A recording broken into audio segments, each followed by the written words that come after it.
अस्सलाम वालेकुम नाज़रीन, मैं हूं आपकी मेज़बान शुमाइला तबस्सुम और आप देख रहे हैं मेरा यूट्यूब चैनल। नाज़रीन, अगर मुल्की सूरत हाल की बात करें तो सियासत में तो हर शख्स हमें करप्शन की दलदल में धंसा दिखाई देता ही है, मगर हम मुख्तलिफ शोबा है जिंदगी की बात करें तो हर शख्स कहीं ना कहीं करप्शन करता दिखाई देता है। नाज़रीन, आज भी हम एक ऐसे ही वाक़े के हवाले से आपसे शेयर करने जा रहे हैं जहां पर डॉक्टर्स जिनको हम मसीहा समझते हैं वो जलाद बने बैठे हैं। नाज़रीन, आज का वाक़या DHQ अस्पताल बक्कर का वाक़या है, जहां पर एक डॉक्टर जिनको हम मसीहा कहते हैं वो एक जलाद के रूप में नजर आता है और एक जवां साला बेटी के बाप पर तशद्दुद भी करता है।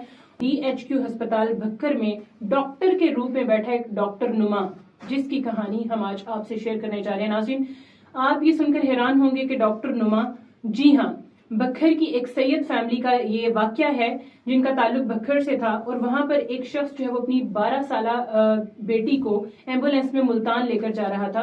बक्खर पहुंचने पर उसकी बेटी की तबीयत बहुत ज्यादा बिगड़ गई, जिस पर वो अपनी बच्ची को लेकर DHQ अस्पताल बक्खर पहुंचा। नाज़रीन, आगे क्या हुआ सुनिए अपने नाम नहाद मसीहा की कहानी और फिर सोचिएगा कि एक शख्स इमरजेंसी की हालत में अपनी जवां साला बेटी को जब अस्पताल लेकर आता है तो अस्पताल की इंतजामिया की तरफ से, अस्पताल के अमले की तरफ से उस शख्स के साथ क्या सलूक किया जाता है। जी हाँ नाज़रीन, ड्यूटी पर बैठे डॉक्टर के पास जो वो शख्स अपनी बेटी को लेकर जाता है और उसे कहता है कि डॉक्टर साहब मेरी बेटी को चेक करें, इसकी हालत नाजुक है, इसकी आखिरी सांसें चल रही हैं या बंद हो गई हैं।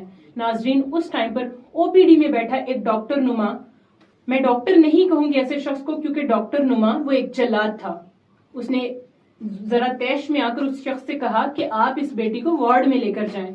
नाज़रीन, उस शख्स ने कहा कि मैं परदेसी आदमी हूं, अपनी बेटी को किसी बड़े शहर लेकर जा रहा था इलाज की खातिर, आप एक बार देखें कि मेरी बेटी मर रही है या जिंदा है।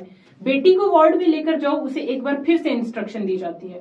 नाज़रीन, वो जवां साला बेटी को मरता हुआ नहीं देख सकता था और अपनी औलाद की आखिरी सांसें जब वो देख रहा था तो वो शख्स बेकाबू होता है और डॉक्टर को जब गिरेबान से पकड़ता है और उसे कहता है कि मेरी बेटी की आखिरी सांसें चल रही हैं, क्या आप में इंसानियत नाम की कोई चीज है? अब वो डॉक्टर नुमा जलाद आगे से बोलता है कि दफा हो जाओ यहां से और शोर शराबा मत करो। नाज़रीन, जानवर भी औलाद को मरता हुआ नहीं देख सकते, आखिर वो एक इंसान था और एक बेटी का बाप था। उससे जब बर्दाश्त नहीं हो सका तो अपनी जवां साला बेटी की जब आखिरी सांसें वो उखड़ते हुए देख रहा था, उस शख्स ने उस डॉक्टर नुमा को गिरेबान से एक बार फिर पकड़ा और उसे कहा कि तुम डॉक्टर हो? क्या तुम डॉक्टर हो या मसीहा हो या जलाद हो, क्या हो तुम? लोगों ने बीच बचाव करवा के जब उसको छुड़वाया तो बाप ने बेटी को एक बार उठाया और वार्ड में ले गया। बेटी तब तक दम तोड़ चुकी थी। इन्ना लिल्लाहि व इन्ना इलैहि राजिऊन। नाज़रीन, बाप गम से नडाल था और धाड़े मार मार के रो रहा था। इतने में क्या होता है कि वो डॉक्टर नुमा जल्लाद अपने पालतू गुंडों को अपने साथ लेकर आता है और मरी हुई बेटी के सामने एक बार उन लोगों के साथ मिलके उस शख्स पर तशद्दुद करता है, उस पर लाते और मुक्के बरसाता है। नाज़रीन, मैं एक बार फिर से इन्ना लिल्लाहि व इन्ना इलैहि राजिऊन पढ़ूंगी। नाज़रीन, जब अच्छी तरह उसको मारते हैं तो उसके बाद पुलिस को भी बुलवा लिया जाता है और फिर पुलिस ना चाहते हुए, जिसने उस वाक़े को नहीं देखा था अपनी आंखों से, उसको ना चाहते हुए भी एक मरी हुई बेटी के ज़दोकोब किए जाने के बाद भी एक बाप पर FIR देनी पड़ती है। इन्ना लिल्लाहि व इन्ना इलैहि राजिऊन।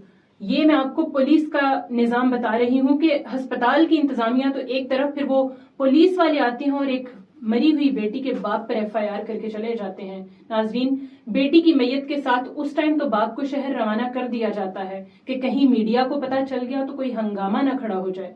नाज़रीन, मीडिया को भी जब पता चलता है तो मीडिया में मौजूद काली भेड़ों ने उस जल्लाद नुमा वो जो जल्लाद नुमा मसीहा थे उनकी इस हैवानियत को बहुत सराहा। अब मीडिया का किरदार आप देख लें इस हवाले से कि जो काली भेड़े मीडिया डिपार्टमेंट में थी और जो पी के टुन इस मामले में एक बार फिर टुन नजर आते हैं। नाज़रीन, ये माशरा इतना बेहिस हो गया है, न जाने ये माशरा और कितनी बेहिसी का मुजाहरा करेगा। मैं उस बेटी से और उस बेटी के बाप से माफी मांगती हूं कि जब उसकी बेटी को कफन चाहिए था तो हमने उस पर FIR चाक करवा दी और जब उसके बाप को रोने के लिए कंधा चाहिए था तो वहां पर गुंडों ने डॉक्टर के साथ मिलकर उस पर थप्पड़ और मुक्के बरसाए। नाज़रीन, ये इंतजामिया और ये जो मुल्क के डिपार्टमेंट्स हैं इन पर एक सवालिया निशान है।